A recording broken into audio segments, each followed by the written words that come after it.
그리고 마지막으로 우리는 대접을 하는 거거든요. 대접을 하는 거고 그거에 따라서 채점을 해주시고 점수를 주는 건데 분명히 쓰다 보면 모르는 게 있어요. 모르는 게 있는데 모르는 티 내면 안 되거든요.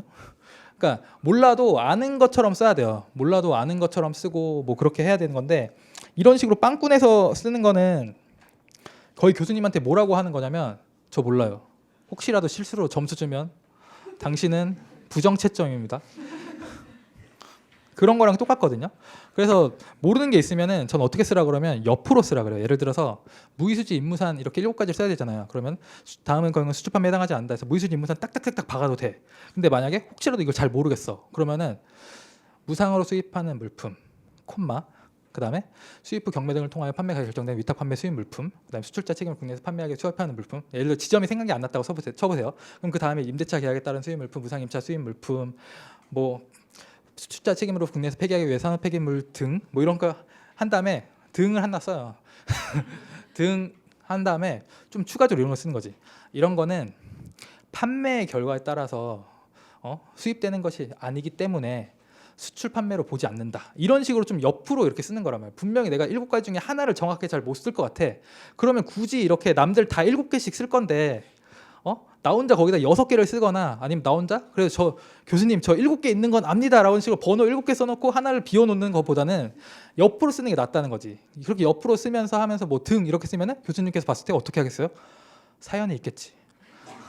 얘가 굳이 이렇게 쓴 사연이 있겠지. 이런 식으로 생각을 한단 말이에요. 그래서 이런 것도 좀 답안을 쓰는 약간 꿀팁이 되지 않을까 이렇게 생각합니다. 사실 좀 더 있는데 뭔가 수업이 너무 길어질 것 같아서 이것까지만 가져와 봤고 아마 여러분이 이제 계속 답안도 쓰고 회독도 하고 할 건데 회독에 대한 최종적인 목표는 제가 전 시간에 한 2시간 좀 넘게 걸쳐서 보여드렸던 게 여러분이 앞으로 공부를 하면서 이 과목뿐만 아니라 다른 과목은 이거보다 좀 길어질 거예요. 지금 평가는 제가 2-3시간 만에 회독을 한다라는 식으로 했는데 결국에는 나중에 HS 같은 것도 4-5시간이면 회독이 돼야 되거든요. 그러니까 그런 경우는 이틀 동안 보겠죠. 그럼 뭐 관세법이나 뭐 무역실무 같은 경우도 저도 거의 시험 보러 가기 전에는 그러니까 시험 보러 가는 주에는 딱 이 느낌이에요.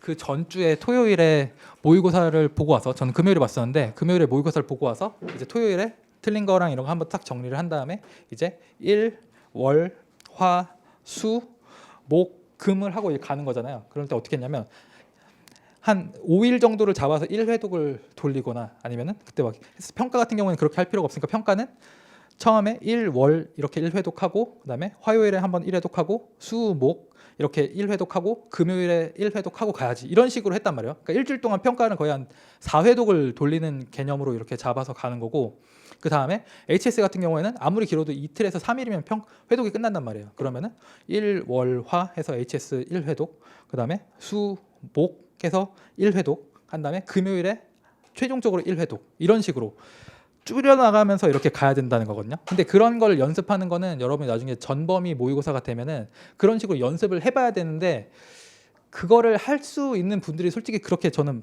많지 않다라고 생각하거든요. 왜냐면 저는 수석 합격자잖아요. 저 정도 하면 수석을 합니다. 그러니까 수석은 운일지 몰라도 그 당시에 모의고사 보면 항상 거의 탑5 안에 거의 매주 들어가고 그렇게 했었단 말이에요.